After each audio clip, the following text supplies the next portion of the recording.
जी, अब से चंद रोज़ कबल पाकिस्तान के वफाकी वज़ीर बराए हवाबाजी गुलाम सरवर खान ने एक स्टेटमेंट दी थी।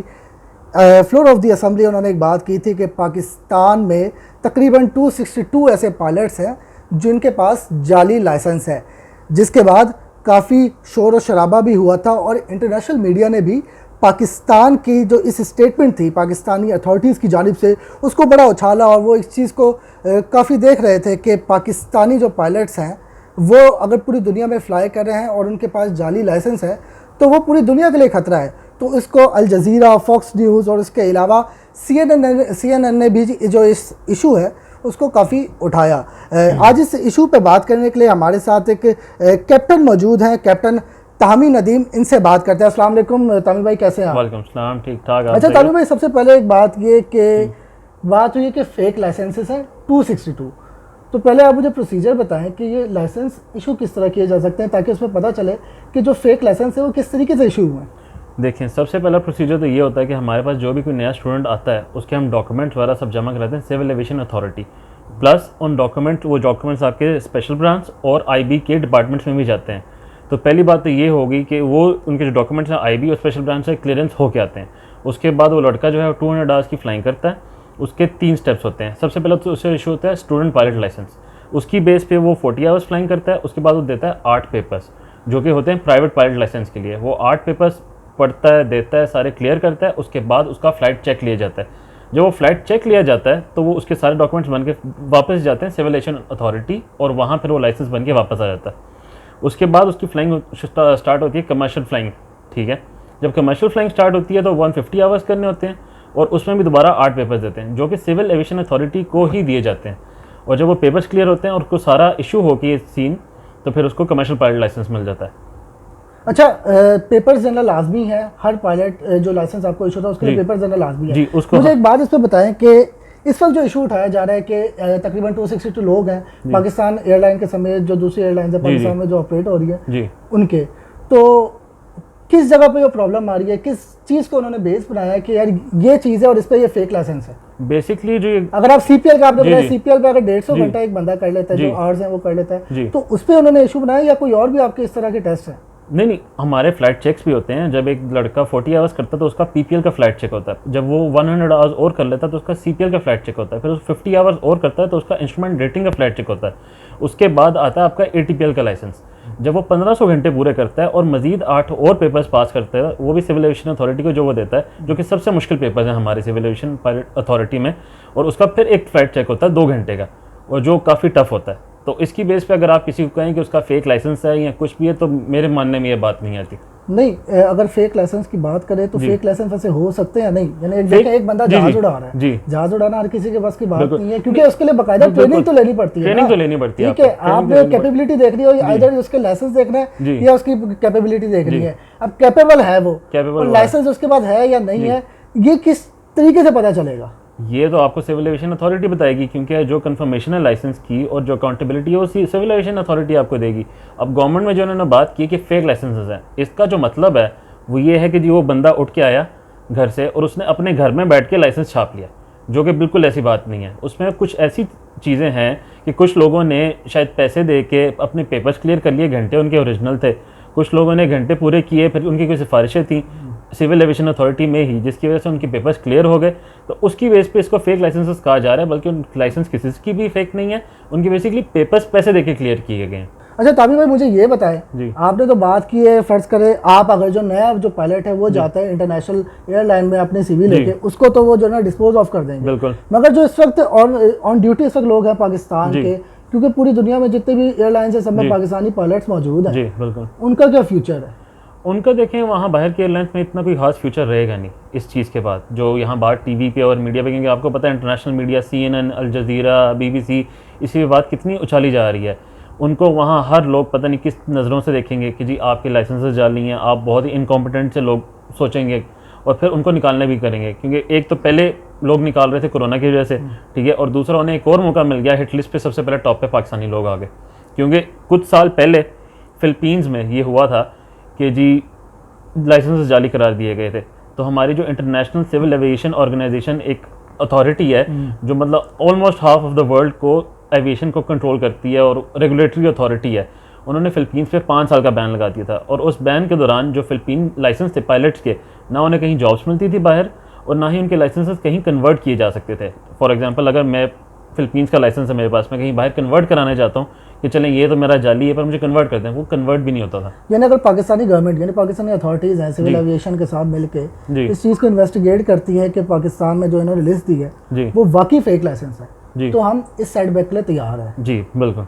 दूसरी चीज़ ये, आप मुझे ये बताएं कि इंटरनेशनल सिविल एविएशन ऑर्गेनाइजेशन जो है, जो आपकी इंटरनेशनल है, जी उसकी तरफ से अब तक कोई ऐसी कोई बयान आया है, लाइक इस चीज़ को लेके कोई उन्होंने कोई अपनी स्टेटमेंट दी है अब तक? फ़िलहाल तो उनकी तरफ से कोई बयान नहीं आया, पर फिर भी हम उम्मीद करते हैं कि अल्लाह ना करे ऐसा बयान वो ना ही दें, क्योंकि अगर ऐसा बयान आ गया, अगर साल या 2 साल के लिए भी हम पे बैन लग गया, तो देखें वो 1 साल के बाद या 2 साल के बाद बैन तो ख़त्म हो जाएगा, पर हमारे लाइसेंसेस की जो वो क्रेडिबिलिटी है वो उस तरह की तो रहेगी नहीं बाहर कभी भी। लोग तो उसी नज़रों से हमें देखेंगे कि इनकॉम्पिटेंट से और इस तरह के लोग हैं कि फेक लाइसेंसेस और जो भी है ये सारा कुछ। अच्छा, लिस्ट पे बात करते हैं दोबारा। लिस्ट पे अगर हम देखें 262 उन्होंने लिस्ट दी है कि दीज आर फेक लाइसेंस, जी, तो उस पे आप क्या, सारे ठीक हैं, देखें सारे ख़राब हैं या कुछ ठीक है और कुछ ख़राब है? पहली बात तो ये जो 262 की लिस्ट दी है ना, ये बहुत ही बोगस सी और इनअप्रोप्रिएट सी लिस्ट है, ठीक है। इसमें होंगे 40, 50, 60 मैक्सिमम इतने फेक लाइसेंसेस होंगे, और वो भी फेक लाइसेंसेस नहीं, मतलब किसी के एक पेपर पैसे देके क्लियर किया होगा, किसी ने 2, किसी ने 3, किसी ने 5, इस तरह से इन्होंने जो लिस्ट बना दी है। अब मैं आपको बताता हूँ, जो उस लिस्ट में कुछ ऐसे लोग भी हैं जो रिटायर हो गए हैं 5 साल पहले, कुछ ऐसे लोग भी हैं जिन्होंने 20-25 साल पहले पेपर दिए थे जिसका रिकॉर्ड ही नहीं है सिविल एविएशन के पास, ठीक है। और अल्लाह माफ़ करे 2 ऐसे लोग हैं उसमें जिन बेचारों की डेथ हो गई है PIA क्रैश में। अच्छा ताबिर भाई, मुझे ये बताया, आपने बात की कि कुछ लोग जो लिस्ट में आए हैं कुछ ऐसे भी हो सकते हैं उनमें कि जिन्होंने पैसे देके पेपर पास कराए, तो क्या वजह है कि वो पैसे देके कराते हैं? क्या सिस्टम में कोई लूप होल्स हैं? क्या पेपर मुश्किल आता है, या वो उनका किसी तरीके से उनको ये है कि बस लाइसेंस मिल जाए?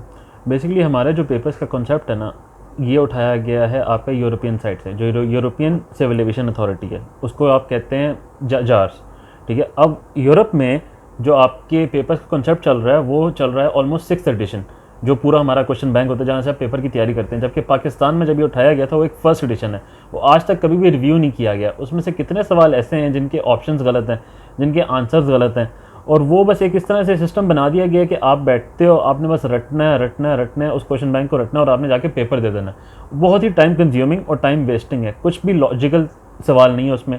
लॉजिकल सवाल हैं पर बहुत कम है, मतलब आप समझ के बैठ के पेपर करना चाहो तो आपके लिए बहुत मुश्किल हो जाता है।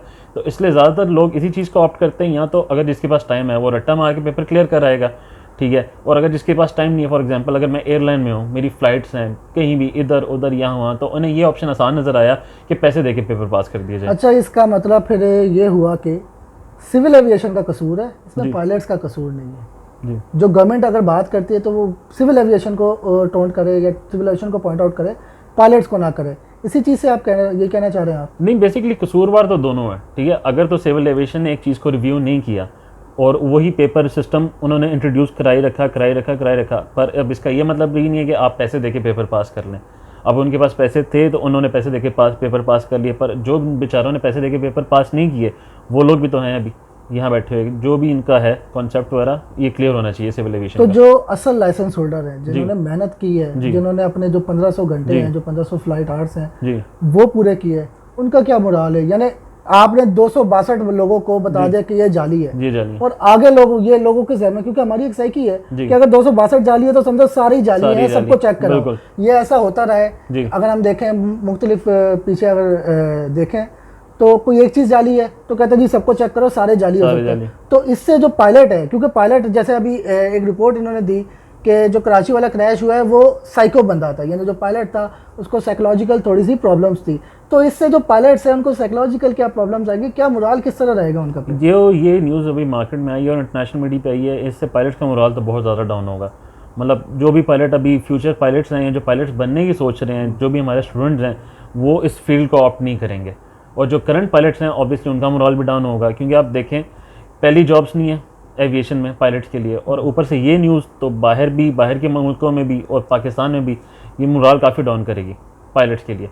तो क्या रिकमेंडेशन क्या है कि ये इस वक्त जो एक क्योस मच चुका है, यानी आपकी अगर फील्ड के हवाले से देखें तो आपके लिए तो क्योस ही है, क्योंकि पायलट्स बार बार डिस्कस हो रहे हैं कि दे हैव फेक लाइसेंसेस, और इंटरनेशनली हमारी बदनामी हो रही है। आपने एक और बताई कि हो सकता है कि अगर जो इंटरनेशनल ऑर्गेनाइजेशन है इस पर अगर कोई एक्शन लेती है तो हम ब्लैकलिस्ट भी हो सकते हैं। तो ये चीज़ हमारी गवर्नमेंट को समझ नहीं आती क्या, और क्या किस तरीके से निकल सकते हैं हम इस चीज़ से? इस चीज़ से हम एक तरीके से निकल सकते हैं कि अगर हमारी जो अथॉरिटीज़ हैं, हायर अथॉरिटीज़, वो जो नकली लाइसेंस वाले हैं उनको वाकई एक्चुअल में पकड़ें, वो वाली लिस्ट प्रॉपर एक लिस्ट बनाएं और उनको वार्निंग्स दें, उनके लाइसेंसेस थोड़ी देर के लिए ग्राउंड कर दें चाहे, वो कोई इशू नहीं है। पर जो बाकी पायलट्स हैं उनकी एक वो इंटरनेशनल मीडिया पे वापस एक बात फैलाई जाए कि इतने हमारे पायलट्स के लाइसेंसेस नकली थे। क्योंकि आपको याद होगा एयर इंडिया में कुछ साल पहले भी एयर इंडिया में भी 4000 फेक लाइसेंसेस पकड़े गए थे पायलट्स के। बिल्कुल ठीक है, पर अब देखिए वहाँ तो ऐसी हाइप क्रिएट नहीं है क्योंकि उनकी बात इंटरनेशनल मीडिया पे इतनी नहीं गई। ये इंटरनेशनल मीडिया पे जो स्टोरी चली गई है इसकी वजह से ये ज़्यादा नुकसानदेह है हमारे लिए। अच्छा, मेरा आखिरी सवाल और वो ये है कि आपने एक लूप होल की निशानदेही की कि पैसे दे देता है जी, उसको किस तरीके से ओवरकम करना ताकि आइंदा सवाल ही ना उठे, क्योंकि जहाज़ उड़ाना उस बंदे के पीछे तकरीबन 200 300 कुछ 300-400 के करीब तो जो है ना वो जानों को लेकर जा रहा होता है। और इंटरनेशनल अगर वो एयर स्पेस पे फ्लाई करेगा तो वो उनके लिए भी जो है ना नुकसानदेह है। तो इसको किस तरीके से ओवरकम किया जाए, यानी ये जो लूप होल्स हैं सिविल एविएशन में हमारे, उनको किस तरीके से ओवरकम किया जाएंगे? एज अ पायलट आप बताएंगे। इसको 2-3 तरीक़ों से कम किया जा सकता है। पहली बात तो हमारा जो पढ़ाई का सिस्टम है, ठीक है, उसको सीधा किया जाए। ठीक है, हमारे फ्लाइंग स्कूल्स में प्रॉपर ट्रेनिंग दी जाए, वो क्वेश्चन बैंक किस तरह सॉल्व किया जा सकता है, और वो जो क्वेश्चन बैंक हमें दिया जाता है पढ़ने के लिए वो लेटेस्ट एडिशन का क्वेश्चन बैंक लिया जाए। उसमें जितनी गलतियाँ हैं, जितनी मतलब इलॉजिकल क्वेश्चन हैं वो ख़त्म किए जाएँ जो इररिलेवेंट है। मतलब आपकी बात तो फिर यही आ गई कि हमारे जो पायलट्स हैं प्रैक्टिकल उनका ठीक है, उनकी जब थेरी पे बात आती है उनकी थेरी जरा वीक है, तो थेरी पे काम करना चाहिए या फिर दो एक पैरामीटर रख ले, आइदर थेरी और प्रैक्टिकल। मेरी बेसिकली उसकी पायलट बनने के लिए तो आपको थ्योरी और प्रैक्टिकल दोनों ही आनी चाहिए। तो बेसिकली प्रैक्टिकल तो वो कर लेते हैं, फ्लाइंग के साथ साथ सीख के रोज इसकी रूटीन में फ्लाइंग करेंगे तो उन्हें सब आ ही जाएगा तकरीबन। लेकिन वो थ्योरी भी हम ठीक करेंगे तो इससे ये होगा, एक तो लोग फेक पेपर्स के लिए नहीं जाएंगे, पैसे नहीं देंगे, और दूसरा हायर अथॉरिटीज़ को और स्ट्रिक्टनेस करनी चाहिए इदारों पे कि कोई भी बंदा ऐसा पकड़ा जाए तो फ़ौरन उसे सज़ा दी जाए कि वो किसी से पैसे लेके पेपर पास ना कराए। थैंक यू सो मच तामी भाई, आपने हमें बताया कि पायलट्स को इस वक्त क्या इश्यूज़ हैं और रिसेंट स्टेटमेंट की वजह से क्या क्या उन पर जो है ना मोरल किस तरीके से उनका डाउन हुआ है, और हम यही उम्मीद करते हैं कि आप इस तरीके को ओवरकम करें। इंशाल्लाह। Thank you.